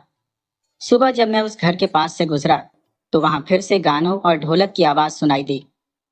लेकिन माहौल में एक अजीब सी चुप्पी भी घुली हुई थी। मुझे लगा, शायद किसी अनहोनी के कारण ये रौनक थम गई है। ये विचार मुझे अंदर तक झकझोर गया। कुछ और लोगों के साथ मैं भी किसान के घर पहुंचा। वहां का नजारा ऐसा था जैसे किसी ने खुशियों से सजी दुनिया को उजाड़ दिया हो। किसान उदास, चारों तरफ से घिरे हुए खड़ा था। किसी ने धीरे से पूछा, कुछ बचा भी है या सब चला गया? किसान की आंखें भर आई। उसने रुआं से स्वर में कहा, बस इतना समझ लो कि आज बेटी को विदा नहीं किया जा सकता। जो कुछ था सब चला गया। दहेज का सामान, मेहमानों का माल और यहाँ तक कि बारात के स्वागत के लिए रखा नगद भी खत्म हो गया। अब बताओ, बारात आएगी तो क्या खिलाऊंगा? बेटी के हाथ पर क्या रखूंगा? यह सुनकर वहां खड़े लोग स्तब्ध रह गए। एक वृद्ध किसान ने कहा, यह तो गांव की इज्जत का मामला है, कुछ तो करना होगा। किसान ने थकी हुई आवाज में कहा, हाँ, सोच रहा हूं, लेकिन कैसे? बारात को रोकना पड़ेगा। पास खड़े एक नौजवान ने कहा, नहीं, बारात नहीं रुकेगी। किसान ने झुंझलाकर कहा, तो फिर बता, कहां से लाऊं खाने और दहेज का इंतजाम? उसकी आवाज में एक गहरी उदासी भर गई। वह धीरे से बोला, अगर गांव वाले मदद कर दें तो शायद बारात का स्वागत हो जाए, पर बेटी को बिना गहनों के कैसे विदा करूं? अब मैंने देखा कि वह बूढ़ा किसान सचमुच गहरे विषाद में डूबा हुआ था। उसकी आंखों से बहते हुए आंसू उसके मैले कुर्ते पर गिर रहे थे। यह दृश्य मेरे भीतर गहरी हलचल पैदा कर गया। मैंने इससे पहले कभी किसी अधेड़ आदमी को इस तरह रोते और बिलखते नहीं देखा था। ये क्षण मेरे लिए अत्यंत अजीबोगरीब था। न जाने कैसे मेरे मन में यह विचार कांधा कि जिस घर की खुशियां मैंने लूटी है, जिनकी शादी की रौनक को मैंने मटियामेट किया है, अगर उसका बदला मुझे थोड़े दिनों तक भरपेट खाना मिल भी जाए तो क्या यह वाकई सही होगा? ऐसा लगा जैसे मेरे भीतर कोई जोर जोर से चीख रहा हो, तू सिर्फ एक चोर नहीं बल्कि इनकी खुशियों का हत्यारा भी है। मेरी सोच में उथल पुथल मच गई। दिल कह रहा था कि मैं बूढ़े किसान के सामने जाकर उसका पांव पकड़ लूं और अपने गुनाह कबूल कर लूं, लेकिन यह भी डर था कि वे मुझे पकड़कर पुलिस के हवाले कर देंगे और मेरी जिंदगी चक्की पीसने में बीत जाएगी। इस बीच किसान ने अपने बेटे को आदेश दिया, जा दूल्हे के घर जाकर कह दे कि बारात लेकर ना आए। हम एक दो दिन में खुद उनसे मिलने जाएंगे। गांव की इज्जत दांव पर लगाने से अच्छा है कि बारात ही टाल दी जाए। अब उस बूढ़ी की आवाज में दुख के स्थान पर एक अजीब सी दृढ़ता आ गई थी। यह सुनकर मेरे मन में जैसे तूफान उठ खड़ा हुआ। मुझे लगा कि मैं अपने होश हवास खो चुका हूँ। भीड़ को चीरता हुआ मैं किसान के पास जा पहुंचा और उसके पैरों पर गिर पड़ा। मेरी जुबान मेरी पकड़ में नहीं थी। किसी तरह मैंने कहा, बारात को मत रोको चाचा। बूढ़े किसान ने आश्चर्य से पूछा, तू कौन है? मैंने जवाब दिया, मैं एक चोर हूँ। हाँ, मैंने ही आपकी चीजें चुराई है, लेकिन भगवान के लिए बारात मत रुकवाना, मैं सब कुछ लौटा दूंगा। ये कहने के बाद मैं चुप हो गया। कुछ देर तक वहां सन्नाटा छाया रहा। फिर किसान और गांव के कुछ लोग मेरे साथ उस पेड़ की ओर चल दिए जहां मैंने चोरी का सामान छिपाया था। पूरे रास्ते किसी ने मुझसे कुछ नहीं कहा। मैंने पोटली उन्हें सौंप दी। किसान ने मुझे गले से लगा लिया। उसकी आंखों से आंसू फिर बहने लगे, लेकिन इस बार वह कृतज्ञता के आंसू थे। ये देखकर मेरी अपनी आंखें भी नम हो गईं। वे लोग सामान लेकर चले गए, लेकिन मैं वहीं पेड़ के नीचे बैठा रहा। मुझे नहीं पता कि कितनी देर तक मैं वहां बैठा रहा। मैंने फिर कभी गांव लौटने की हिम्मत नहीं की और न ही कभी चोरी का सहारा लिया। यही मेरी प्रायश्चित कथा थी।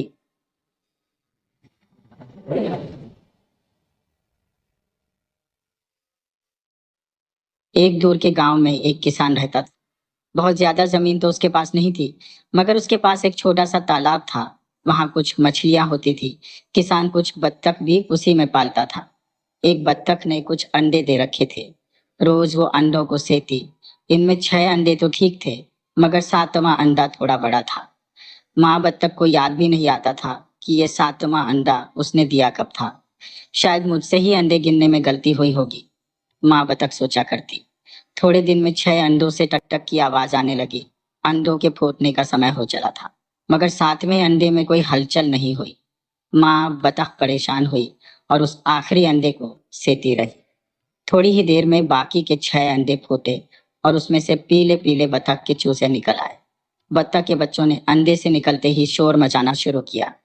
क्वैक क्वैक और खाना ढूंढने में जुट गए, लेकिन 7वां अंडा अभी तक नहीं फूटा था। आखिर अगली शाम होते होते आखिरी अंडे में भी हलचल हुई।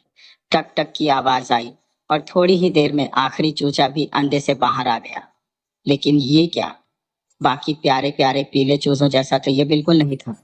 ये तो भूरा सा कुछ ज्यादा ही बड़ा और बेडौल सा था। ये गंदा सा बदसूरत चूजा मेरा कैसे हो सकता है? माँ बतख ने सोचा। खैर, बाकी सारे बत्तख के बच्चे तो ज्यादा खाते ही थे, ये 7वां वाला उनसे भी ज्यादा खाता था। थोड़े ही दिन में वो आकार में सब चूजों से बड़ा हो गया। बेचारा ये बदसूरत बत्तख का बच्चा लेकिन बड़ा दुखी रहता था। बाकी चूजे न तो उससे बात करना चाहते, न ही उसके साथ खेलना चाहते थे। उनके जैसा प्यारा सा तो ये था नहीं। माँ बत्तख उसे समझाने की कोशिश करती, कहती, ओ प्यारे बच्चे, तुम बाकियों से इतने अलग क्यों हो? ये सुनकर बेचारा बदसूरत बत्तख का बच्चा और दुखी हो जाता। उसकी बेढप चाल को देखकर किसान के खेत पर रहने वाले और जानवर तो उस पर हंसते ही थे। किसान के बच्चे भी अक्सर उसका मजाक उड़ाने पहुंच जाते। अक्सर रात में अकेले बैठा बेचारा बदसूरत बत्तख का बच्चा रोया करता। एक दिन बहुत दुखी होकर बेचारा बदसूरत बत्तख का बच्चा किसान के खेत से भाग गया। पास में ही जंगल शुरू होता था। वहां से हर सुबह कई चिड़ियों की आवाज आती थी। बेचारा बदसूरत बत्तख का बच्चा सोचता था कि वहां जरूर मेरे जैसे भूरे पंखों वाला कोई न कोई रहता होगा। वो पक्का मेरा मजाक नहीं उड़ाएंगे। यही सोचता बेचारा बदसूरत बत्तख का बच्चा जंगल में जा घुसा। वहां सच में कई पक्षी थे, रंग बिरंगे, कुछ झाड़ियों में कुछ पेड़ों पर बैठे। बेचारा बदसूरत बत्तख का बच्चा दौड़कर उनके पास जा पहुंचा। उसने सर उठाकर पुकारा, सुनिए, क्या आप लोगों ने मेरे जैसा भूरे पंखों वाला कोई बत्तख देखा है? चिड़िया ने उसे हिकारत की नजर से देखा। कुछ हंस भी पड़े। सबने ना कह दिया। एक बूढ़े बगुले ने उसे आगे जाने का इशारा कर दिया। बेचारा बदसूरत बत्तख का बच्चा समझा कि शायद आगे कहीं मेरे जैसे बत्तख के बच्चे रहते होंगे और बूढ़ा बगुला वहीं जाने कह रहा है। वैसे भी बूढ़े ज्यादा बोलते नहीं, इसलिए इशारा किया होगा। यही सोचता हुआ बेचारा बदसूरत बत्तख का बच्चा आगे चल पड़ा और घने जंगल के अंदर, वहां पेड़ ज्यादा घने थे और सूरज की रोशनी मुश्किल से ही जमीन तक आती थी। चलते चलते दोपहर हुई, फिर शाम भी होने लगी। इसी तरह चलते चलते जब कुछ दिन बीत गए तो कहीं मैं घने जंगल में रास्ता तो नहीं भूल गया? बेचारा बदसूरत बत्तख का बच्चा सोचने लगा। तभी आगे एक बड़ा सा तालाब नजर आने लगा। बेचारे बदसूरत बत्तख के बच्चे ने सोचा, रात रुक जाने के लिए यही जगह ठीक रहेगी। जैसे तैसे उसने रात वहीं गुजारी। सुबह हुई तो बेचारा बदसूरत बत्तख का बच्चा आगे चलने की सोचने लगा। तभी वहां कुछ जंगली बत्तखों का एक झुंड उसे नजर आया। तालाब के दूसरे कोने पर उनके घोंसले थे, जो रात में वो देख नहीं पाया था दूसरी बत्तखों को। बेचारा बदसूरत बत्तख का बच्चा दौड़ा भागा उनके पास पहुंचा। एक नए बत्तख को देखकर पहले तो जंगली बत्तखों ने उसे घेर लिया। फिर पीछे से कोई बत्तख का बच्चा चिल्लाया, जरा इसकी बैरब चाल तो देखो। फिर जोर का ठहाका लगा। बेचारा बदसूरत बत्तख का बच्चा झेप गया, लेकिन उसने सोचा, इनसे पूछ कर देखते हैं, शायद इन्हें मेरे जैसी बत्तखों का पता मालूम हो। मगर जंगली बत्तखों ने कहा कि उस जैसी बदसूरत और बेरब चाल वाली बत्तख तो उन्होंने कभी देखी ही नहीं। हाँ, जंगल के कोने पर एक छोटा तालाब है, शायद वहां कोई बदसूरत बत्तख मिल जाए। बेचारा बदसूरत बत्तख का बच्चा सोचने लगा कि उसे आगे जाना चाहिए या वापस किसान के घर ही लौट जाना चाहिए। इतने में दूसरे बत्तख के बच्चों ने उसे चोंच मारनी शुरू कर दी। झुंड के सरदार ने कहा, तुम्हारी बदसूरती से हमारे झुंड की शोभा बिगड़ रही है लड़के। दूसरे तालाब का पता तुम्हें बता दिया है, फौरन उस तरफ भाग जाओ। बेचारा बदसूरत बत्तख का बच्चा क्या करता, वो कुछ दिन का सफर और तय करके जंगल के किनारे तक पहुंचा। वहां सचमुच एक दूसरा तालाब था। बेचारा बदसूरत बत्तख का बच्चा सोचने लगा, वो बड़े तालाब वाले सरदार बत्तख इतने बुरे भी नहीं थे। उन्होंने अपने साथ नहीं रखा, क्योंकि बच्चे मेरा मजाक उड़ा रहे थे। रास्ता तो उन्होंने बिल्कुल सही बताया था। तालाब के किनारे पहुंचकर वो इधर उधर देखने लगा। झाड़िया के पास उसे कुछ और जंगली बत्तख दिख गए। बेचारा बदसूरत बत्तख का बच्चा फौरन उनके पास पहुंचा और पूछा कि क्या वो उस जैसी किसी बत्तख का पता जानते हैं। मगर इस बार भी बत्तखों ने उसे देखकर मुंह बनाया और कहा कि फौरन यहाँ से भाग जाए। इस तालाब के पास बंदूक वाले शिकारी भी आते हैं और बेचारा बदसूरत बत्तख का बच्चा जरूर शिकारियों की गोली का निशाना बन जाएगा। बातें हो ही रही थी कि एक तेज आवाज आई। सारे जंगली बत्तख क्वैक क्वैक करते पंख फड़फड़ाते एक तरफ भागे। बेचारा बदसूरत बत्तख का बच्चा कुछ समझ नहीं पाया। इतने में दूसरी तेज आवाज आई और एक दो जंगली बत्तख ढेर हो गए। बेचारा बदसूरत बत्तख का बच्चा समझ गया कि यह शिकारियों की बंदूक की आवाज है। वो जान बचाकर दूसरी तरफ भागा। भागता हुआ वो एक छोटे से झोंपड़े के पास पहुंचा। इतनी देर में उसे भूख भी लगाई थी। तभी उसे झोंपड़े के आगे एक टोकरे के नीचे कुछ रोटी के टुकड़े दिखाई दिए। उन्हें खाने बेचारा बदसूरत बत्तख का बच्चा टोकरे के नीचे जा घुसा। ठप की आवाज आई और टोकरा बंद हो गया। दरअसल वो झोपड़ा एक बुढ़िया का था, जिसे कम नजर आता था। वो अपनी कुछ मुर्गियों और अपने कुत्ते के साथ शहर के बाहर ही रहती थी। जंगली चिड़िया पकड़ने के लिए उसने वो फंदा लगा रखा था। बेचारा बदसूरत बत्तख का बच्चा देखकर उसने सोचा, इसे कुछ दिन अपने पास रखती हो, शायद ये कुछ अंडे दे तो उन्हें बाजार में बेचकर कुछ पैसे घर आएंगे। लेकिन पिंजरे में कई दिन बंद रहने के बाद भी बेचारा बदसूरत बत्तख का बच्चा कोई अंडे तो दे नहीं रहा था। बुढ़िया ने एक दिन कहा, एक दो दिन और देखती हो, अगर फिर भी इसने अंडे नहीं दिए तो इसे पकाकर तो खाया ही जा सकता है। ये सुनते ही बुढ़िया के कुत्ते और मुर्गियों की बाँछें खिल गई। मुर्गियां चिल्लाई, हाँ हाँ, तू कुछ दिन और अंडे मत दे, फिर बुढ़िया तेरी गर्दन तोड़कर तेरे गंदे पंख नोचेगी और तुझे कढ़ाई में पकाएगी। तेरे पिंजरा खाली करते ही ये जगह वापस हमें मिल जाएगी। कुत्ता भी अपने पंजे चाटता हुआ बोला, अगर बुढ़िया इसे पकाएगी तो मुझे भी कुछ हड्डियां चबाने को मिल जाएंगी। बड़े दिन हुए, हड्डियां चटकाए, मजा आ जाएगा। अब तो बेचारा बदसूरत बत्तख का बच्चा सोच में पड़ गया, हे भगवान, मैं ये कहाँ आ फंसा। इससे तो किसान का घर ही ठीक था। कम से कम कोई मेरे पंख नोचकर पकाने की तैयारी तो नहीं कर रहा होता था। अब तक किसान के घर से निकले कुछ महीने बीत चुके थे और गर्मियां बीत रही थी। एक रात जब बुढ़िया पिंजरे का दरवाजा ठीक से बंद किए बिना सोई तो बेचारा बदसूरत बत्तख का बच्चा वहां से निकल भागा। जान बचाकर वो बिना रुके भागता रहा। अब जाड़ों का मौसम नजदीक आ गया था और खाना भी आसानी से नहीं मिलता था।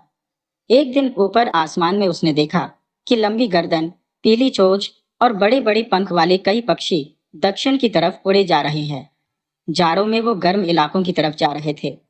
बेचारा बदसूरत बत्तख का बच्चा सोचने लगा, काश कि मैं एक दिन के लिए ऐसा खूबसूरत दिखता। फिर जाड़ों का मौसम आ गया, तालाबों का पानी जमने लगा। बेचारा बदसूरत बत्तख का बच्चा आगे चलता रहा। एक दिन बर्फ गिरी और भूखा बेचारा बदसूरत बत्तख का बच्चा ठंड से बेहोश हो गया। वहीं से एक किसान गुजर रहा था। उसकी नजर बेहोश पक्षी पर पड़ी। उसने उठाकर अपने झोले में डाला और सोचा, ये बच्चों के लिए अच्छा खिलौना होगा। किसान की गर्म झोपड़ी में बेचारा बदसूरत बत्तख का बच्चा होश में आया। किसान के बच्चों ने कुछ दाना पानी दिया तो उसकी जान में जान आई। इस तरह बर्फबारी में भी बेचारा बदसूरत बत्तख का बच्चा जिंदा बच गया।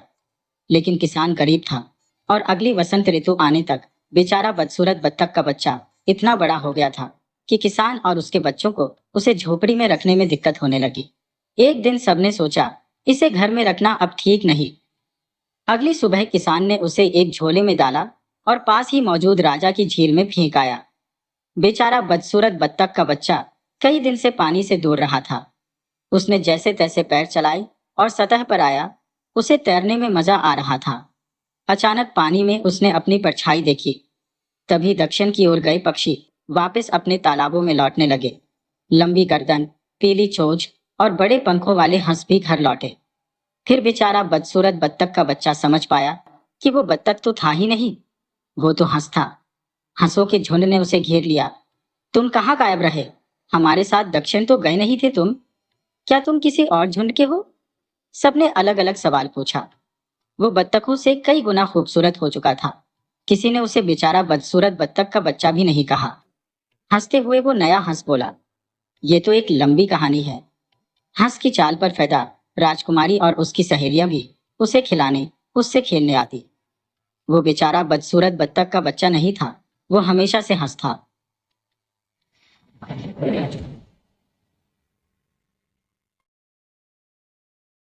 प्रत्येक दिन दोपहर को जब लड़के स्कूल से पढ़कर लौटते थे तो वे राक्षस के बगीचे में खेलने के लिए जाया करते थे।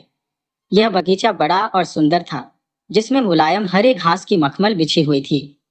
इधर उधर घास पर सुंदर पुष्प आसपास के सितारों की तरह जड़े हुए थे। बगीचे से बाहर मौलश्वी के वृक्ष थे, जिसमें बसंत ऋतु में गुलाबी और मोती के समान श्वेत मृदुल कलिकाएं प्रस्फुटित होती थी। शरद ऋतु में जिन वृक्षों में बढ़िया फल लगते थे, चिड़िया इन वृक्षों पर बैठती थी और मधुर राग में गाया करती थी।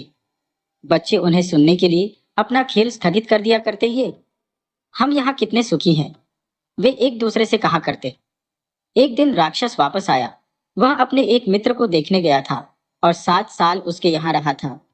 जब 7 साल व्यतीत हो चुके और जब राक्षस वह सब कह चुका जो उसे अपने मित्र से कहना था, क्योंकि उसका वार्तालाप सीमित था, तब उसने अपने दुर्ग को वापस जाने की सोची।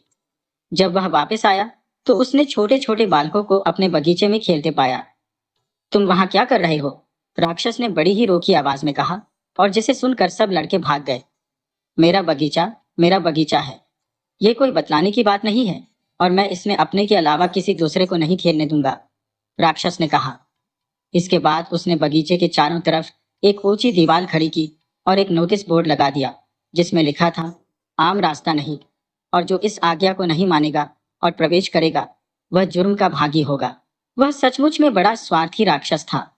बेचारे बच्चों को खेलने के लिए अन्य कोई स्थान नहीं था। उन्होंने सड़क पर खेलने की चेष्टा की, लेकिन सड़क धूल से भरी हुई थी और जिस पर पत्थर भी पड़े हुए थे। इस कारण बच्चे उसे पसंद नहीं करते थे। वे बगीचे की ऊंची दीवार के चारों तरफ चक्कर लगाते थे और भीतर के सुंदर बगीचे की चर्चा किया करते थे। स्कूल से लौटते वक्त वे एक दूसरे से कहा करते, हम बगीचे में कितने खुश रहते थे। तब बसंत ऋतु आई और सब कहीं छोटी छोटी कलिकाएं और नन्ही नन्ही चिड़िया देखने लगी। केवल स्वार्थी राक्षस के बगीचे में अब भी शीत ऋतु थी। चिड़ियों ने बगीचे में गीत नहीं गाए क्योंकि वहां कोई बच्चे खेलने नहीं आते थे और वृक्षों में भी नई कोंपलें नहीं फूटी थी। एक दिन घास में से एक सुंदर फूल उगा, लेकिन जब उसने राक्षस के बगीचे की वह सूचना देखी तो उसे बच्चों पर इतना दुख हुआ कि वह फिर से जमीन पर गिरकर मुरझा गया। इस सूचना से जिन लोगों को प्रसन्नता हुई वे थे बर्फ और कोहरा।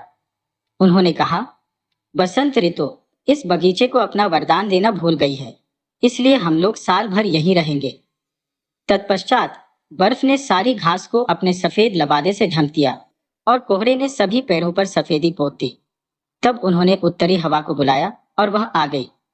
यह हवा दिन रात बगीचे में बड़े जोर और आवाज के साथ बहा करती और इसने मकानों की चिमनी को गिरा दिया और कहा, यह तो बहुत अच्छी जगह है और हमें यहाँ ओलों को बुलाना चाहिए। कुछ समय बाद ओले भी आए और वे राक्षस के महल की छत पर प्रतिदिन 3 घंटे तक तब तक बरसते रहे जब तक कि उसकी लगभग सभी चीजें नहीं टूट गईं। तत्र वह बगीचे में चारों ओर खूब तेजी से दौड़ धूप कर नाचता रहा। मुझे यह समझ में नहीं आता कि मेरे बाग में बसंत का उदय क्यों नहीं हो रहा है। खिड़की पर बैठकर बर्फ के समान सफेद दिखते हुए बगीचे की ओर निहारते हुए राक्षस ने कहा, मैं आशा करता हूं कि कुछ दिन में ऋतु परिवर्तन अवश्य होगा।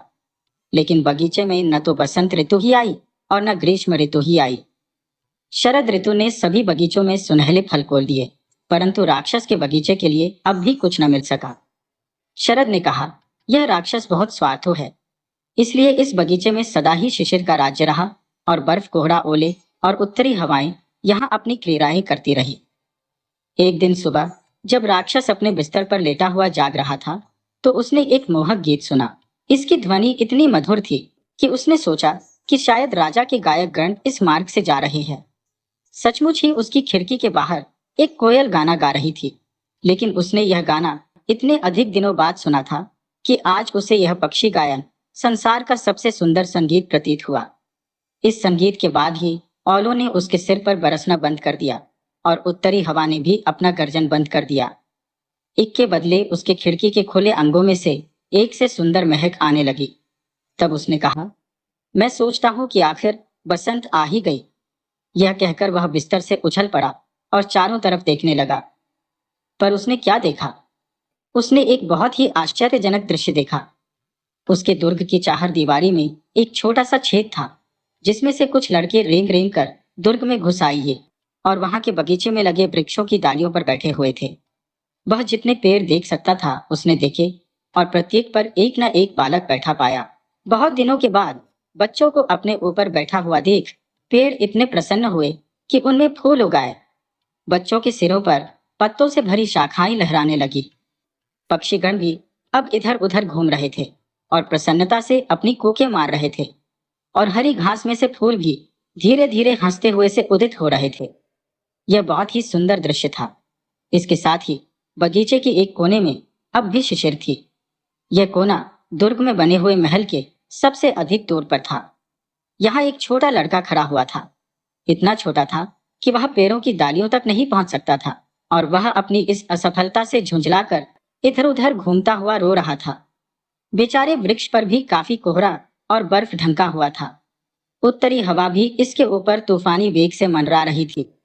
बच्चे, मेरे ऊपर चढ़ जाओ, वृक्ष ने बालक से कहा और अपनी डालें इतनी नीचे झुका ली जितना कि संभव था, परंतु बच्चा फिर भी न चढ़ सका क्योंकि वह बहुत ही छोटा था। यह देखकर राक्षस का हृदय द्रवित हो उठा। उफ, मैं कितना स्वार्थी रहा हूं। हाँ, अब मैं समझा कि बसंत मेरे यहाँ क्यों नहीं ठहरती। अब मैं इस बच्चे को वृक्ष के शिखर पर बैठाऊंगा और वहां से अपनी दीवार का दरवाजा खटखटाऊंगा, और तब मेरा बगीचा हमेशा बच्चों के खेल का मैदान बन जाएगा। वह वास्तव में अपनी करनी पर बहुत दुखी हो रहा था। अब वह सीढ़ी से उतरकर नीचे आया और धीरे से अपने सामने वाला दरवाजा खोलकर बगीचे में चला गया। लेकिन लड़कों ने जो ही उसे देखा, वे उससे इतना डर गए कि वे देखते ही भाग गए, और बगीचे में पुनः शिशिर ऋतु का राज्य छा गया। केवल वही एक छोटा लड़का बचा जो दौड़कर भाग नहीं सका, क्योंकि उसकी आंखें आंसुओं से भरी थी, इसलिए वह राक्षस को आते हुए न देख सका। राक्षस ने इसी बच्चे को चुपके से पीछे से जाकर पकड़ लिया और उसे प्यार भरे हाथों से लेकर वृक्ष के शिखर पर बैठा दिया। उसके ऐसा करते ही पेड़ में फूल लग गए और पक्षीगण वहां आकर कूकने लगे। छोटे बच्चे ने भी अपने दोनों हाथ फैलाकर राक्षस के गले में डाल दिए और उसे चूम लिया। जब दूसरे लड़कों ने यह सब देखा तो समझ लिया कि राक्षस अब दुष्ट नहीं रहा है, और वे दौड़कर बगीचे में आए, और उनके साथ बसंत ने भी अपने चरण वहां रखे। और उनको देखकर राक्षस ने कहा, प्यारे बच्चों, अब यह तुम्हारा ही बगीचा है। और उसकी कुदाली लेकर दुर्ग की दीवार को तोड़ डाला। 12 बजे दिन को जब सब लोग बाजार जा रहे थे, उन्होंने देखा कि राक्षस एक बड़े ही सुंदर बगीचे में बच्चों के साथ खेल रहा है। सारे दिन वे खेलते रहे और शाम के वक्त वे राक्षस से विदा लेने के लिए आए। लेकिन तुम्हारा छोटा साथी कहाँ है? मेरा मतलब उस बच्चे से है जिसे मैंने पेड़ पर चढ़ा दिया था, उसने कहा। राक्षस उसे सबसे अधिक प्यार करता था क्योंकि उस बच्चे ने उसे चूमा था। हमें उसका पता नहीं है। बहुत संभव है कि वह चला गया हो, बच्चों ने कहा। तुम लोग उससे यहाँ कल आने के लिए कह देना, राक्षस ने कहा। लेकिन बच्चों ने जवाब दिया, हम नहीं जानते हैं कि वह कहाँ रहता है, और न हमने उसे इसके पहले कभी देखा ही है। यह सुनकर राक्षस बहुत दुखी हुआ। प्रतिदिन दोपहर को जब स्कूल की छुट्टी हो जाती थी, तब बच्चे आते और राक्षस के साथ खेला करते थे। लेकिन जिस छोटे बच्चे को राक्षस प्यार करता था, वह कभी नहीं दिखाई दिया। राक्षस इन सब बच्चों के प्रति बहुत ही दयालु था। तथापि वह अपने छोटे मित्र को देखने के लिए तरसता रहता था और हमेशा उसके विषय में चर्चा किया करता था। वह कहा करता, मैं उसको देखने की कितनी तीव्र इच्छा रखता हूँ। वर्ष बीतते गए और राक्षस बहुत वृद्ध और शिथिल हो चला, और अधिक खेलने की सामर्थ्य उसमें नहीं रह गई। इसलिए वह एक बड़ी आराम कुर्सी पर बैठा रहता और अपने बगीचे की प्रशंसा किया करता। वह कहता, मेरे बगीचे में कई प्रकार के सुंदर पुष्प हैं, लेकिन सब पुष्पों में बच्चे ही सबसे अधिक सुंदर पुष्प हैं। जाड़े में एक दिन सुबह कपड़े पहनते हुए राक्षस ने अपनी खिड़की के चारों ओर देखा। उसने शिशिर के प्रति घृणा प्रकट नहीं की, क्योंकि वह जानता था कि सोता हुआ बसंत ही शिशिर होता है। इसीलिए पहले भी इस ऋतु में मचखुंद हो जाते हैं।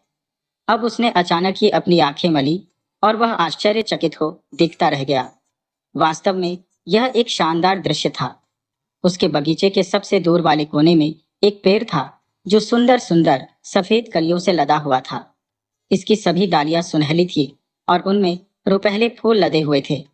उसके नीचे वही छोटा लड़का खड़ा था जिससे उसने सबसे पहले प्यार किया था। आनंद विभोर होकर वह अपने महल से नीचे आया और बगीचे में गया। वह जल्दी जल्दी घास पर चलकर उस लड़के के पास गया, और जब उसके पास पहुंचा तो उसका चेहरा क्रोध से लाल हो गया। वह बोला, यहाँ तुम्हें किसने बांधा है? उस लड़के की हथेली पर और उसके पैर पर 2-2 किलो के चिन्ह थे। उसे देखकर वह झल्लाकर फिर बोला, किसने तुम्हें यहाँ बांध रखा है? मुझे जल्दी बताओ, जिससे मैं उसे अपनी तलवार की घाट उतार सकूं।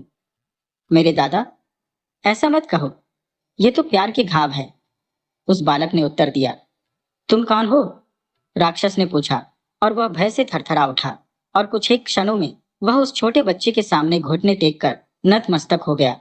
राक्षस की इस स्थिति पर बच्चे को बहुत हंसी आई और उसने कहा, दादा, तुम एक बार और मुझे अपने बगीचे में खेलने दो, फिर मैं आज ही तुम्हें अपने बगीचे में ले चलूंगा। क्या जानते हो कि मेरा बगीचा कौन है? मेरा बगीचा तो स्वर्ग है। उसी शाम को जब बाल मंडली उस बगीचे में खेलने गई तो उसने देखा कि उस पेड़ के नीचे सफेद पत्तियों से पूरी तरह ढंका हुआ राक्षस वहां मरा पड़ा है।